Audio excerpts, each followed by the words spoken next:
The black water stank of tar and old fish. Gulls tacked low over the slick, brown water, white wings flashing, then vanishing into the wash of dawn.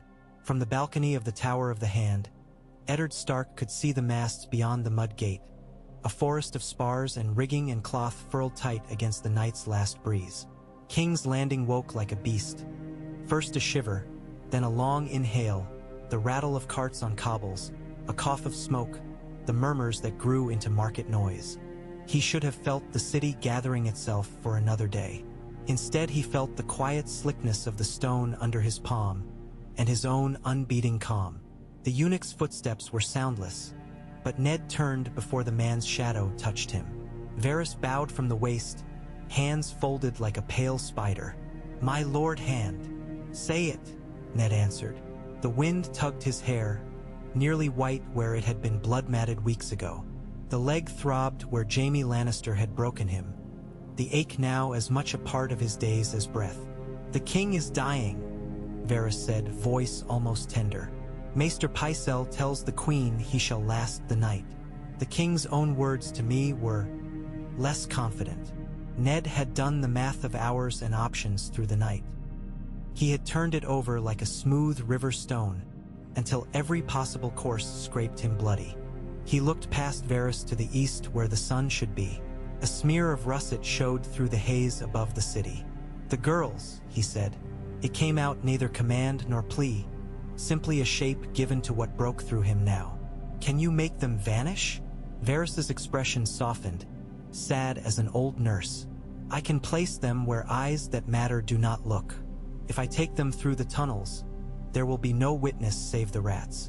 If I take them to men who owe me, or despise me less than the queen, they will be carried as baggage and no one will ask what is inside the bundle. You ask me for a miracle of concealment. I can provide a decent cloak." "Do it," Ned said, "before the bells ring." "Which bells, my lord?" "That is the question." "All of them," Ned said. "Bailers for the king's soul, and the iron bell on the river's mouth when I put my men on the docks." Varys blinked. The lift of his brows was the only visible startlement. "Ah, so you mean to take them?" "Took," Ned said, as if word were deed. He closed his hand into a fist, knuckles whitening, then forced the fingers long again so they would not shake. "I'll have Renly, and whatever men he puts under the stag. He came to me at midnight and said I must act. He spoke true even if he meant himself. We'll take the Mudgate. We'll seize the harbor master and the wharf levy. If the queen is to close her fist around the city, she will find one finger gone." "A bold finger," Varys murmured, "stuck into the river's teeth. Bold men drown as often as they sail." Ned looked at him. "You know these passages below the tower. Bring the girls to the dock opposite the Black Eel Tavern.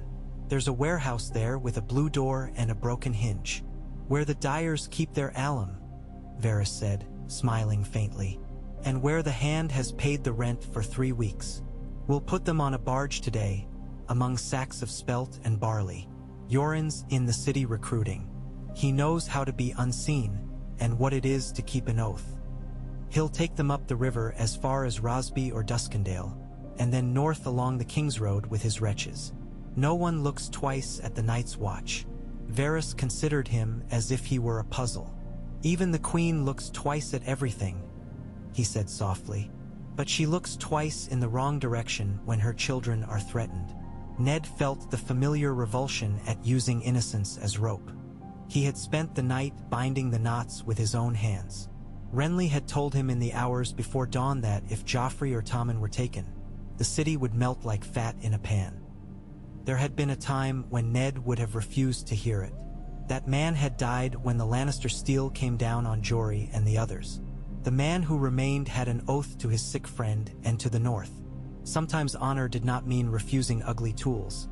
Sometimes it meant picking the cleanest of them and doing the work as mercifully as a butcher cutting throat before flaying. The thought sat in him like a stone in a boot. "Go," he said. "Bring them." Varys bowed again. "They will cry," he said. "They will hate you for an hour, but they will live to forgive you as years permit." Ned watched the eunuch go. The sun had found a slit in the cloud and bled through, staining the mud of the river red as a heart. He took the stairs slow with the cane, past the guards who touched knuckles to chests, their faces hollow with lack of sleep. Fat Tom's breath always sounded like a bellows. Harwin's dark hair was tied back with a strip of leather. Desmond's sword hung naked at his hip. They looked to him the way his children looked to him in Winterfell when they were small and lightning split a summer storm, entrusting him to the sense behind the thunder. "In the yard," he told them, "Renly will come with men. I want the carts ready to move as soon as the Queen's men finish their breakfast. We'll take the mud gate before they think to pack a lunch." Harwin's mouth tugged up at the corner. "Aye, Lord. Yoren is to be found," Ned said. "Send a boy to the Street of Steel, another to the River Row. Bring him here or take him to the warehouse with the broken hinge. He'll know how to dress children as nettles." Desmond rubbed a hand over stubble. "My lord, Lady Sansa. She will weep," Ned said, hearing Varys in his own mouth and despising that. "But she will do as she must." He found his daughters in the solar. Sansa had a needle and was pretending to stitch though the thread had knotted. Arya sat on the floor, feet bare, a cat in her lap. The cat eyed Ned as if it chose to remain because his leg made him slow. "Father," Sansa had learned to set her voice properly, soft as doves. She had learned many things here he wished she had not. Ned went to her and took the needle away. "You are to go with Arya," he said. "Go." Arya's head snapped up. The cat flowed into motion and vanished under a chest. "Yoren of the Watch will take you, disguised. You're going north. Now." Sansa stared at him. What poured into her eyes was not confusion first, nor fear, but insult. "I am betrothed. You will live," Ned said. He made it flat so it would stand without leaning on any other word. He took her hands and wrapped them around her own bitten lip and pride. "You are going to Winterfell where the gods remember us by name. You may hate me for what I take from you today. I will return what I can." Arya was already on her feet. "I don't mind disguises." "I know," he said, and the tenderness nearly toppled him. He remembered the boy Bran following him through the courtyard snow on fast short legs. He remembered Robb's careful pride. He remembered a babe at Sansa's breast and a wild baby Arya who headbutted him and laughed. "There will be knives," he said quietly. "Do not take any unless you must. If you must aim low, run. Do not look back unless the man is dead." Arya nodded like a soldier receiving instruction. Sansa shook her head. Disbelief gave way to grief. Then she looked at Ned again, and something in his face must have told her there were no bargaining words. She set her jaw and only said, "I will go if Septa comes." "Septa will not," Ned said. "Septa is known. Yoren is not. Do this for me." She swallowed, and he felt the sting in himself as if he had swallowed the river whole. At last she said, "Yes, father."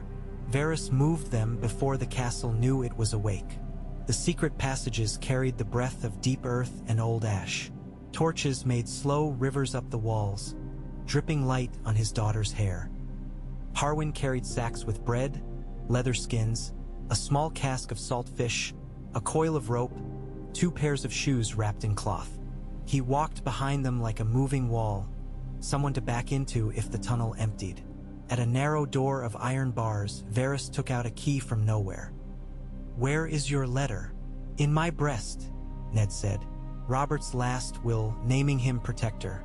It was a piece of parchment with the weight of a continent. He did not count on it to shield his throat from a knife. "We'll take the mud gate with your men and mine. I do not want blood in the streets." "Neither do I," Renly said. He flashed teeth. "But I have brought men to give it, if we are forced." Gold cloaks had the river posts and the gate as a habit rather than a thought. Janos Slynt had doubled their watches in the last days, though sometimes doubling meant 2 in a place where 8 were needed. Ned's men rolled carts loaded with sacks and kegs. To watch was to yawn when carts went by, even on a day when the air tasted like iron. Harwin and Desmond led the column, the green cloaks fanning to either side. A gull screamed and the sound broke like glass over the stone. The bar on the gate was heavy, the men there ready to cry challenge. And then the hand seal flashed in the light, and Renly laughed as if at a jest. They were through and into the narrow throat between the gate and the river, where the walls leaned like shoulders. The mud gate walls were patched with mortar older than Ares. The tower above was full of pigeons and a fat sergeant who had lost any taste for running years ago. "By order of the hand," Ned said, the words fallen into the right weight in his mouth. "These posts are replaced. The harbor master is to be brought to me. Janos Slynt is to attend the hand at once with 24 men he trusts most. No others." "Men he trusts most?" the sergeant repeated, squinting as if there were an archer's son that you had to peer past. "Aye," Ned said. "So we'll know who to hang if we are betrayed." The man laughed without mirth and pulled on the bell cord to summon the harbor messenger. The docks themselves were a world of their own. Sheds sagged under their own smells. Hemp and pitch, old salt, onions and wool grease. Wharf rats and dock cats eyed one another with an old enmity. Half the ships near the fish market flew the field of green and black, CK that marked the master's levy. A third had no flag at all, preferring not to be seen even when they were. Ned put men at the narrow places where the planks were a single man wide. He put men on the warehouse roofs where a sling might do better work than any blade. He put green cloaks at the mud gate facing inward and his own at the ways out to the streets, and when a merchant captain with rings on his fingers and grease in his beard protested, Renly told him to sell his cargo to the hand at fair weight and climb back aboard if he valued his teeth. "Janos Slynt," a harbor boy said at last, breathless, sweat shining. He pointed, and the man himself came, armor newly polished, bald dome gleaming in the light. "My lord Hand," Slynt said, ducking his head the length required. "To what do we owe this honor?" "You owe the king," Ned said, "and the king owes the realm. We will not have blood or riot in this city. You will send the city watch to the Red Keep gates and to the steps of the Great September. Leave the streets between to my men and those Renly provides. We will have order until Lord Stannis arrives." He saw Slynt's eyes flick. The name landed. Slynt was a man who counted and put his counting in the right purse. "Stannis," he repeated. "Is he to arrive so soon, my lord?" "As soon as the sea will carry him," Ned said. "And I'll have the sea carry news back to him that the city is quiet." He glanced at Renly. "See that the levy is told that any ship hired by Lannister coin will be held for inspection. And the harbor master is to keep his nose out of any purse handed him for looking the other way." Loras Tyrell laughed. "We will tie his nose to his face, my lord." The first blood came small. A Lannister man-at-arms, red cloak too clean for any honest duty, shoved a dock girl hard enough to send her into the water, and Desmond took the man by the neck and put him face first into a piling until he spat teeth. No one drew steel then. Men watched, and then looked away when they saw to what side the boot was laced. By mid-morning, Ned owned the river as much as any man could. He sat in the harbor master's office with its tiny window and ledger books as high as a man's hip. He wrote with his own hand the orders that would close the river to any vessel come from Lannister ports without first submitting cargo and men to lower decks inspection. He signed 2 letters for Old Town and White Harbor, ordering bread and fish and salt fish besides, and promising payment from the hand's purse. He gave a third to Renly for Storm's End to feed garrisons if the city came under strain. Littlefinger had long told him the city was a net thrown over a small pond. You could pull up fish or drag the whole pond to sludge. Ned meant to pull up what he needed and keep the sludge where it belonged. By noon the queen knew. Her litter did not come to the docks. She sent a rider instead with a paper covered in a flowery hand declaring that the hand had exceeded his authority. The rider was beaten without malice by the men who pretended to fetch him water. He returned to the Red Keep with bruises, and that, too, was part of the message. Varys came with the lower tide. He had a fishmonger's boy with him whose cart reeked. The boy had a splotch of wine at the corner of his mouth, as if someone had tried and failed to clean it away. When the boy looked at Ned, his eyes were Sansa's. "Yoren took them," Varys murmured, sidling near. The sea reflected in his skin like poured oil. They ride in a covered barge among sacks of barley. The barge belongs to a man from Rosby who owes 3 debts and will pay this one best. At dusk, the barge will be towed to a smaller creek. There they take a cart north with the others. The girl Arya. She smiles like a boy who has broken something he wanted to break. The girl Sansa. She is learning swiftly. She always did, Ned said. He could smell the sweetness under the stink. A sprig of mint someone had crushed to put under the corpse scent of fish. He had crushed that too by his choosing. Good, he said. Thank you. I serve the realm, Varys said. And this once, perhaps, I serve the Father as well. Janos Slynt returned with a small knot of his men, the broad-faced ones who looked at walls as if seeing the bricks and not the clay between them. Some of my lads grumble, he said, scratching the pale line where his helm bit his head. They sleep at the gate and their wives have to sell cabbages to buy bread. I'll double the watch's pay for a month, Ned said, paid out of my purse. Tell them the hand respects men who hold the peace in their hands. Slynt's eyes sharpened the way a dog's nose lifts at the smell of meat. You're a good man, my lord. Honor that, Ned said, and you'll die in bed of age. The afternoon heated along the planks. Men went bare to the waist and shone with sweat. The gulls grew bold. The small birds on the riverside wires threw themselves out into the thin air like thoughts and came back. Word ran in the alleys. The Queen's boys had turned 2 wagons with Stark men at a cross street and a dozen had died. One had been Harwin's cousin. Renly sent 3 of his own to watch the Red Keep gates and report if the king died, or if the Queen sent for the High Septon for any cause at all. Twice Lannister red brushed against Baratheon green, and both sides drew back in a spray of curses without unsheathing steel. The little people watched and shuffled, and kept their hands deep in their pockets. It did not last. Near the second bell afternoon, a knot of red-cloaked men came down River Row, 6 abreast, shields polished. The Hound walked at their head, hair a burned map across one side of his face, mouth curled into something that might be a grin if a wolf chose to smile. Ned knew him from the tourney and from Sansa's unguarded words before she had learned the weight of them here. He was not a man to be halted by parchment. Ser Loras stepped out into the Lane B. Before the Hound did, he did not mount his mare. He stood barefoot on the warm wood, helm swinging from his hand in an arc as controlled as any court bow. My lady's dog, he said pleasantly enough. He comes where he is called. The Hound's eyes cut left and right. He saw the green cloaks. He saw Ned's men on the roofs. He turned his head and spat into the gutter, then looked at Ned. My prince, he curled the word, wishes the river open to his ships. He says the hand has no authority to block the mouth. He says the king still breathes. Ned leaned on his cane and did not lean on anything else. He is welcome to come and say it to me, he said, or to the river. The Hound's hand lifted to scratch under the edge of his gorget. He was not a man easy to read. The scars made their own language across his face. Then the boy says to take it, he said, conversational. He did not look at his men. They came forward anyway. Desmond moved first. He brought up his shield with a crack of wood and iron and took the first man in the belly so hard the man's feet left the planks. A gold cloak, one of Slynt's men, hesitated, then went for the Hound's shoulder and got a backhand that dropped him.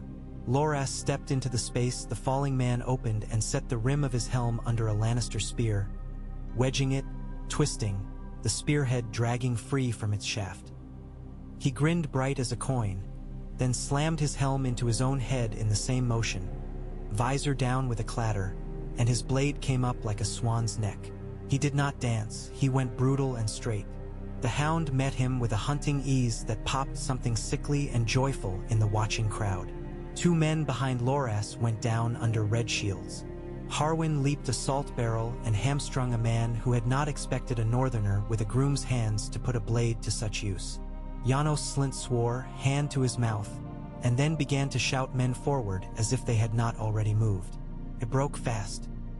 Green and gray had the ground and the walls. Inside the city, smaller bells answered, temples, shrines, a tavern that had stolen a bit of a chapel sound because men will put a prayer anywhere they sell beer.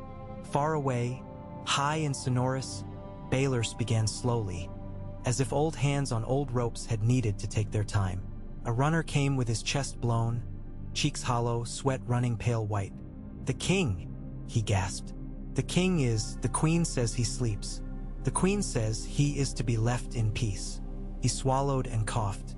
"The queen sent for the high septon in his litter." Renly's mouth tightened. "She means to have him say the words before the man is cold." "Then we will have our own words said first," Ned said. He stood, and his leg reminded him of every time he had stood today. He waved away the cane. "Renly, bring men to the September doors. No one enters with steel. No one, not Lannister, not the king's own men. If the High Septon wants to enter, he may, without guards. He will be told the realm prays for Robert and asks the mother to keep her hand over him tonight." "And the queen?"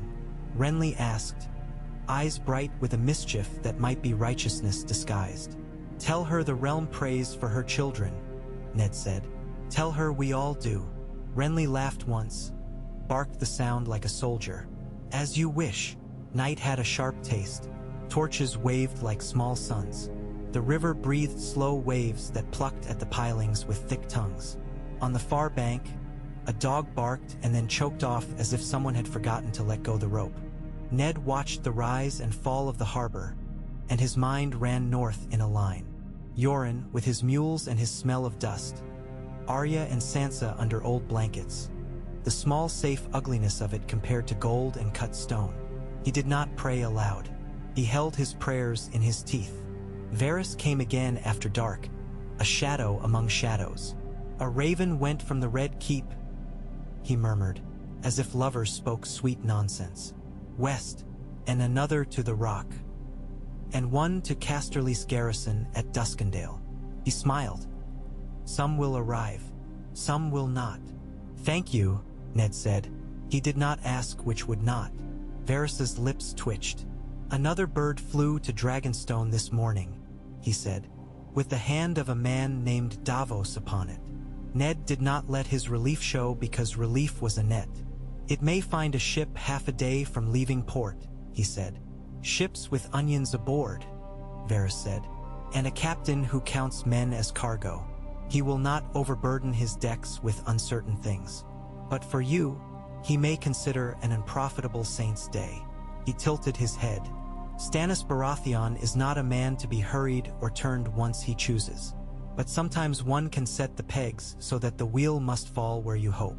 He made a little shape with his fingers and smiled again. "Tell me if you need more pegs." "I need nothing you can give me that you have not already given," Ned said. "If the city holds through tomorrow, it will hold until Stannis comes. If it falls tonight, no number of pegs will matter." Varys said, a sound like silk on a stair. "In that case, I will go to the September and light a candle for you." When he was gone, Ned let the night rest on his shoulders like a fur that had been soaked and dried and smelled of old snow.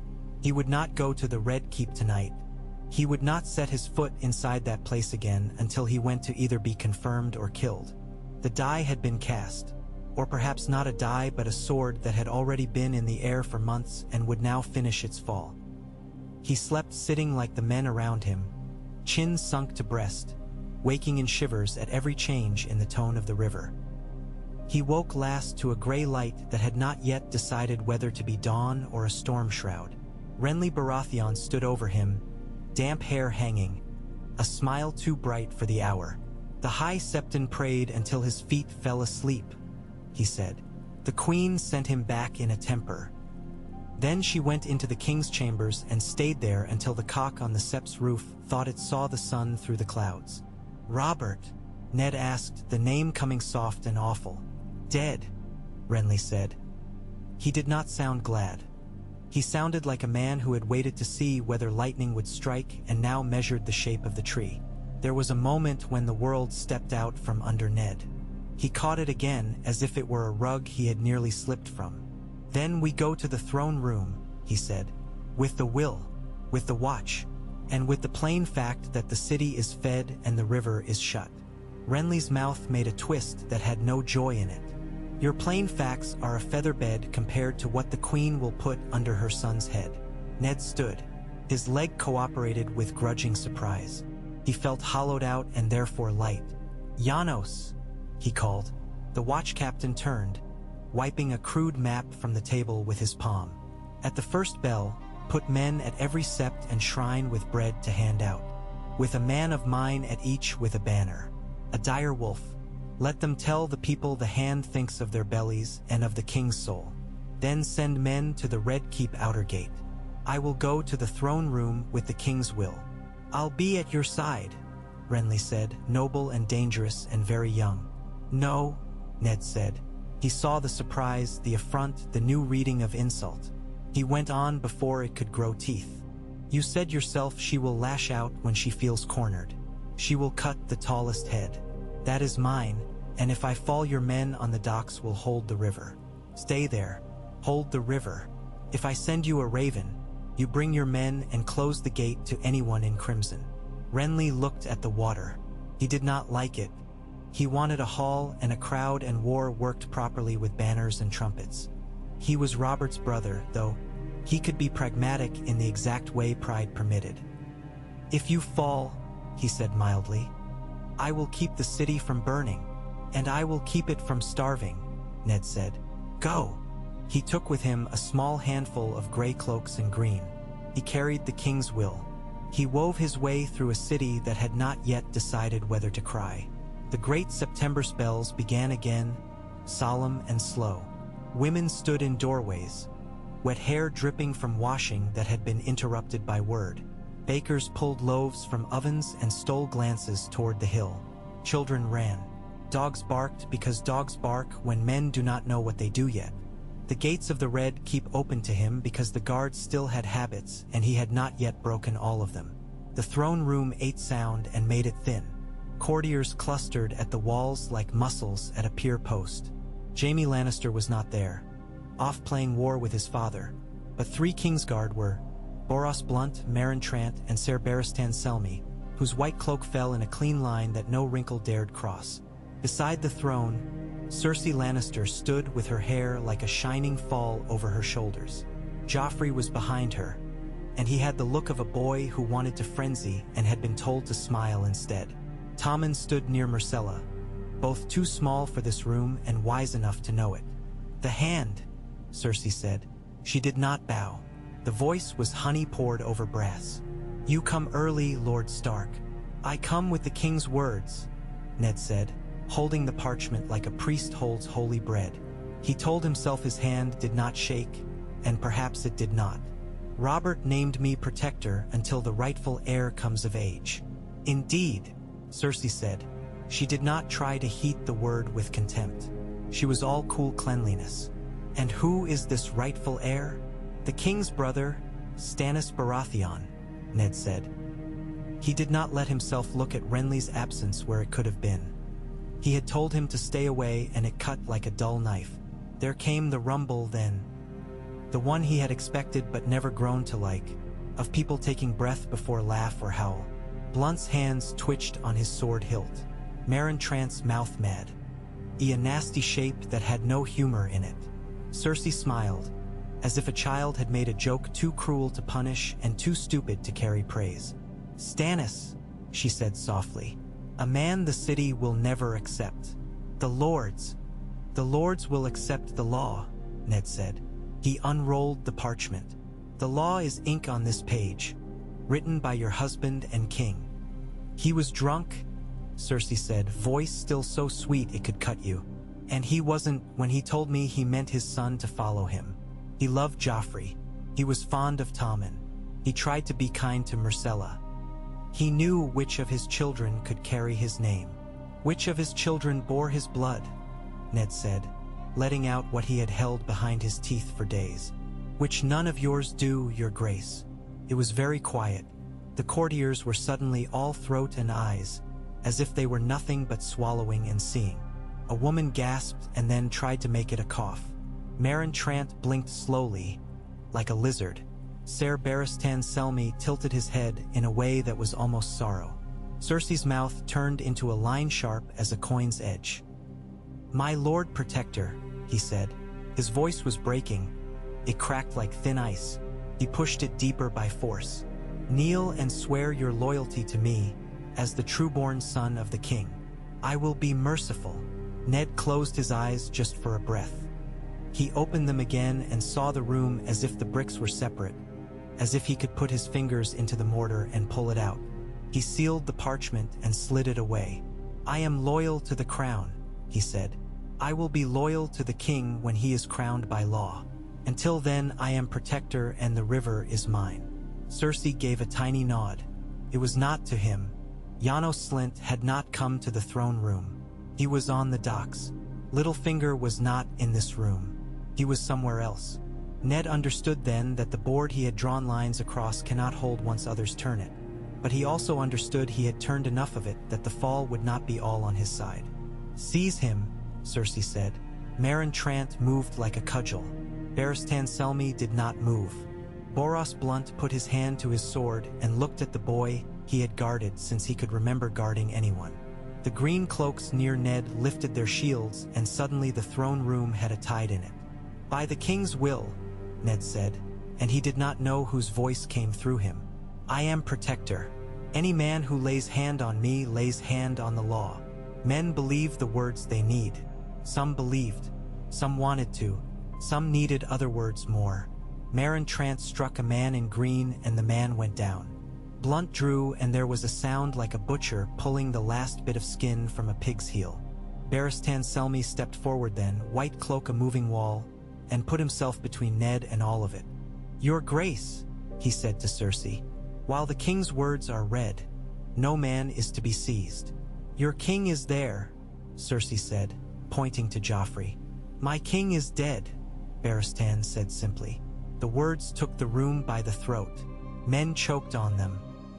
Even the queen's face shifted slightly, not visible to anyone not watching her, with an eye sharpened by fear. Ned pulled out the parchment again, but he did not need to. The old knight's presence was parchment enough. For a breath it held. Then a gold cloak with a scar down his lip and a hunger in his eyes burst forward and struck with the pommel at a green cloak's temple. The man went down. Steel rasped like snakes. The room dissolved into the spin and flash and thunder of men who had been waiting to pull what they already held. Ned did not pretend he had any place in that dance. He held to the edge, kept his men behind him, eyes following Barristan's white. The old knight did not draw. He was every boy's notion of grace, turning bodies with a hand, alchemizing fury into distance. Could not last. Sword edges are arguments that resolve themselves. "Fall back," Ned said, loud enough to cut. "To the doors. We go to the river." Cersei's face did not change. Joffrey screamed something stylistically royal. Boros Blunt stumbled. The white cloak fluttered like a gull struck by a stone and then steadied again. Ned moved when there was a gap and went through it like a fish between pilings, his men opening the way and closing it behind him. They ran. The steps down from the throne room had never been so long. The courtyard tossed with men in red and green and gray and men in plain linen who wanted to be somewhere else. The sky was a lead sheet. The first drops of rain hit like small stones. The Red Keep gates were open because something had demanded them open and had not yet demanded them shut. Ned and his men slid through and into the city streets like an arrow into a seam in mail. By the time they reached the river, the rain was a fine gray net that caught on eyelashes and made men curious about tears. Renly met him on the wharf, his face returned to him by the work. "Well, not well," Ned said, "but we are not dead. Yet," Renly said. He lifted his chin and looked past Ned to where the Red Keep sat folded up against the hill. "Then we keep what we have. We hold the river. We feed the people. We send ravens until the sky turns black with them. And we wait for your Stannis like a maiden for a husband she's been told is older and stern and rich. Send a ship for him," Ned said. "Not a raven. A fast one with a captain who knows coves. Put gold in the captain's hand now, and more when he returns with Stannis at his stern." Renly's smile then was everywhere at once. And if he returns with a fishwife from Dragonstone with 3 ill-favored sons? Then I'll buy fish, Ned said, and some bitter amusement bubbled in him and vanished like a marsh light. And we'll keep feeding the city. They did. Bread and stew went out in wooden ladles, thick with barley and limp herbs. Women curtsied to men who would have been stoned yesterday. Children ran away with chunks as big as their heads. Word came in like rain. The Queen had set Lannister men at Baelor's steps after all. The High Septon had been insulted. The Queen had said nothing and everything with those same 2 words. Pycelle had wept. Littlefinger had smiled. Varys had lit candles and spoken to scullions and dogs. Janos Slynt had taken coin in both hands and kept his men walking in doubles down the lanes. The city breathed. The rain washed old blood from between the cobbles and carried it into the Blackwater, which took it like it took everything else and made it brown. 2 days later, sails cut the horizon, not in a bight of gaudy banners but in a line steady as a lawyer's ledger. The foremost flew the crowned stag on gold. Closer, a smaller ship flew 3 tattered onions in black. Renly whistled. By all the gods who ever watched men swear oaths they never meant to keep, he murmured. He really came. The galley stag's pride nosed toward the wharf and touched it as if the river had been waiting for that particular hull. Men with shaved heads and arms like coiled rope bound it fast with lines thick as wrists. A man with hawk scowl and the set face of a person unused to listening to anyone not himself came to the rail and looked down like judgment. "Lord Stark," Stannis Baratheon said. His voice carried like a thrown hammer. "You wrote to me." "I write to any man whose name is law," Ned said. He did not kneel. He bowed his head. "Robert named me protector. The Queen has tried to name her son. I have shut the river's mouth. If you are to claim what is yours by law, claim it now." Stannis's mouth made a shape that was not a smile and not a smile. "I do not need your permission, Lord Stark." "You need my docks," Ned said. "And you have them." They measured each other the way 2 men do who would like to be men who measure simple goods and go home with the bargain sealed by a clasp. Stannis came down the gangplank with a stride that said he had counted the steps before he took them. Behind him came a thinner man with a narrow face and eyes like tidewater. "Davos Seaworth," Stannis said. "He has no great name and no patience for lies. He is worth more than most men's names. Davos, Lord Stark." "My lord," Davos said, ducking his head. He had all his fingers, which told Ned something about the stories. Perhaps Stannis had decided to have the man wear his lost digits in spirit more than flesh. Davos's eyes took in the city with a mariner's economy, skipping what was noise and settling on the river's throat. The watchtowers, the lines of men, the places where a fire could catch. "We have barrels of pickled herring and casks of hard bread," Davos said. "Not enough for your city. Enough for your men if you need them." "We do," Ned said, "and the city will need them soon. I have paid up front for wheat from White Harbor. The Manderleys will send it if the winds are kind." "They are rarely kind," Davos said wryly, "but there's more than wind in a captain's hand." Renly came then, smooth as if tides had carried him, and put his laugh into the air like Orem leaf. "Brother," he said. "Renly," Stannis said, and the lack of any shaping around the syllables might have been a greater insult than anything else. "You've grown." "So have you," Renly said. "Into your nature. Fits you." "If you mean to jest," Stannis said, "make it quick. We have a throne room to visit." "We were turned out of it," Ned said, "by Lannister steel and confusion. The old knight still has his honor. The others have other things. Ser Barristan has more honor than any 10 men and more sense than any 20, Stannis said. "If he is there, then the law has one hand inside the room. Bring the other." Davos's mouth twitched as if he'd smile and then thought better. "We'll need the watch," he said. "Men at the gates, and someone at the September to keep the people back when they want to look." "Janos Slynt has the watch today," Ned said. "He has had it every day since I paid him to keep it." Renly's eyebrows leaped. "You paid him?" "I paid his men," Ned said. "He takes a cut whether you pay him or not." "Then he's yours," Stannis said. Until you want him too badly. You speak as if you like the man, Renly said. You have found a brother in spirit. Stannis did not dignify that. He looked at the city. He set his jaw. We go, he said. They went. This time, when they passed through, the Red Keep did not open like a lazy mouth. It hesitated. The men at the gate saw Stannis's banner and the lack of any ridiculous gilding around the companion sail. They looked at each other the way men do when they would rather not look at anything that can look back. Then they opened, and the men in front opened them further. The throne room was fuller and emptier both. The wall watchers had already long gone to ground. The bold had come with the scent of a kill in their noses. Cersei had dressed for her own kind of battle, hair like a glove over a fist, gown that screamed money at men who could not hear any other thing. Joffrey sat on the throne. The thing made a child vanish. It swallowed him and put sharp edges where there should not be any. Uncle, Joffrey said, voice riding the throne like a too-big horse. You come to swear. Stannis let the boy's words hit him and fall. I come to take my place, he said. Ser Barristan. The old knight stepped forward and bowed. His joints did not creak.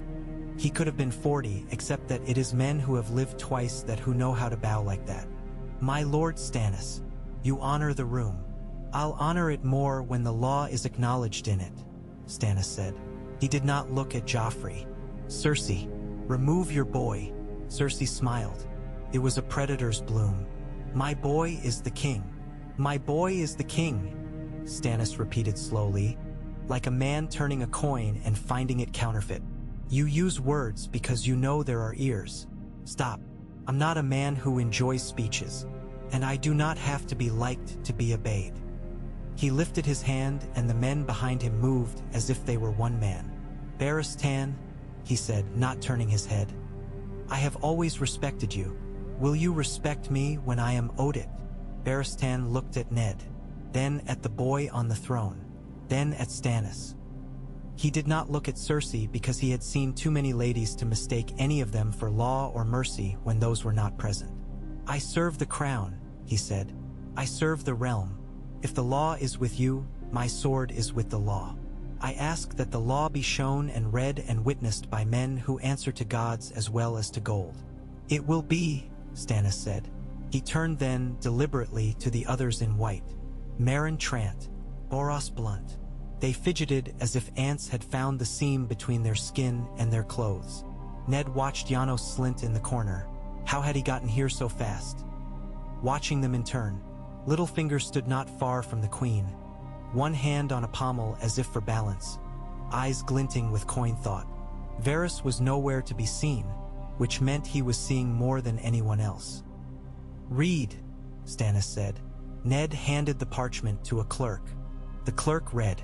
Pycelle wept again, like a badly made fountain. Words in the air have weight if they are held up by men willing to be crushed by them. The air took this weight slowly and then suddenly. By law, Barristan said, when the reading ended and the breath of the room had shuddered. I name Stannis Baratheon rightful king. Cersei opened her mouth. Littlefinger touched the back of her wrist with one finger. She closed it. Joffrey screamed. It was a sound too raw for claims. He leaped from the throne steps.